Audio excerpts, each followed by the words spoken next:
If you want to improve your photography, take lots of pictures. Take as many as you can. The photos that I think personally have been the better ones that I've captured, I hadn't set out to capture them at all. They've just happened, and I've just happened to have been looking at the right time at the right place.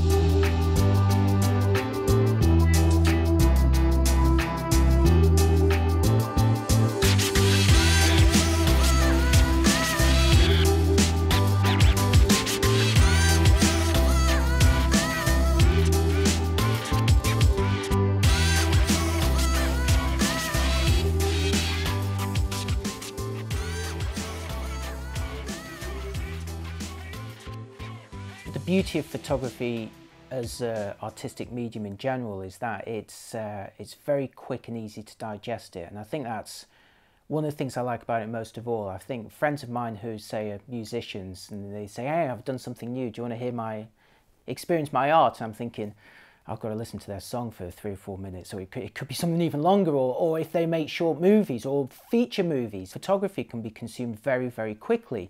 When you're scrolling through something like an Instagram or another social feed, you can really go through a lot of pictures quickly. Some people who are not into it would think, oh, you're just zipping through these pictures, you're not giving them a chance, but you are. So I'd say the first thing about what makes a good photo in a social modern environment is one that can be understood and consumed quickly and easily. What makes a good photo for me, it depends on what the subject is in a way. If it's a photo of the person, then it can look very pretty and be beautifully composed, and the lighting can be amazing.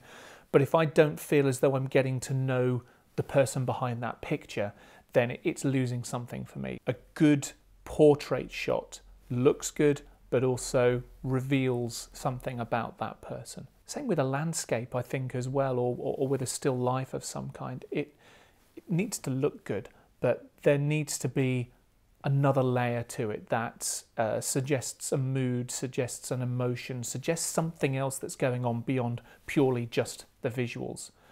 It's very subjective, but that's what kind of ticks my boxes. And you have to also think about the format that you're presenting it in.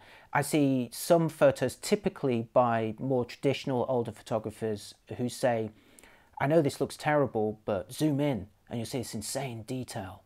And I'm like, I don't want to zoom in. So a good photo depends on where it's going to be consumed, how it's going to be presented. So it has to be something that works well on the device or in the medium you're viewing that. And for most of us consume our pictures on phone screens.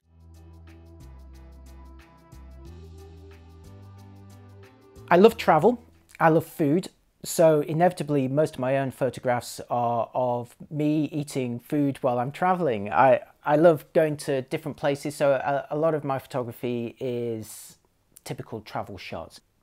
I like taking pictures of things that I encounter on my day-to-day, whether I'm walking along the river near to where I live and happen to see some animals in the undergrowth, or whether I'm out on a day trip with my kids and just see something that I've never seen before, something that's behind them, something that they're doing, just capturing that moment. Not necessarily your big tourist locations, although it is a challenge to try and find something new. You know, when you're at the Grand Canyon or you're at some famous building in Europe, you're like, can I do something different with this?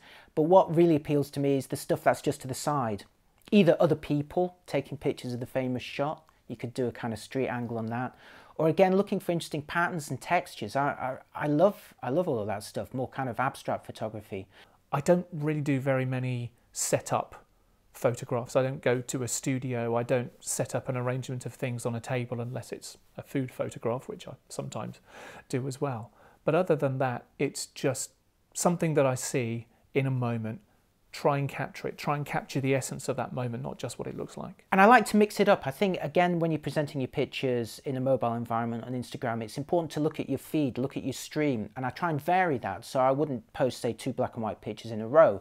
I wouldn't post 2 pictures of a cup of coffee in a row. I would always try and mix that up a bit. So you will see pictures of coffee, you will see pictures of meals that I've had, but you will also see big landscape views, and you'll also see some abstract patterns. And again, playing with the actual colours and styles of those, so you can have very stark, high contrast black and white pictures next to some very, very highly saturated colour pictures. I think that works well as a stream.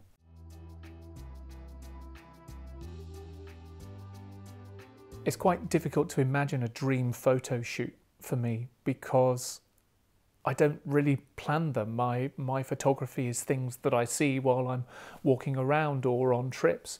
And sometimes the photos that I think personally have been the better ones that I've captured, I hadn't set out to capture them at all. They've just happened, and I've just happened to have been looking at the right time at the right place. Again, I love food and travel. So if there was a town, and I think I was going to say if there was a town that's famous for food, but then most towns have got fantastic food if you know where to look for it. So I would do a tour around somewhere that had some really nice buildings or landscapes to photograph, but had lots of opportunities for some great coffees, some great street food. I'm not into fancy meals. I just into people who are really passionate about what they do, especially in terms of food and drink. So I would definitely want that to be a big aspect of it. I mean, beautiful landscapes, beautiful skies are really interesting for me. Places with lots of depth, something that's happening in the foreground, whether that's a person or an animal, but then a vista that takes your breath away in the background. That's probably my ideal shot, but I don't really know where I would go to capture that. And I'm one of these people who researches places to eat and drink to the nth degree. So when I turn up somewhere, I've already checked all the local food bloggers, all the local journalists and press and the recommended places. And again, it's kind of like hole-in-the-wall type places. I think those are really great. Great places to eat, but also great places to shoot. Not just the food itself, but the actual environment, because they're always generally in more interesting places. If you're running a kind of budget street food operation, you're not going to be in the prettiest part of town. You're going to be somewhere that feels a little bit more adventurous.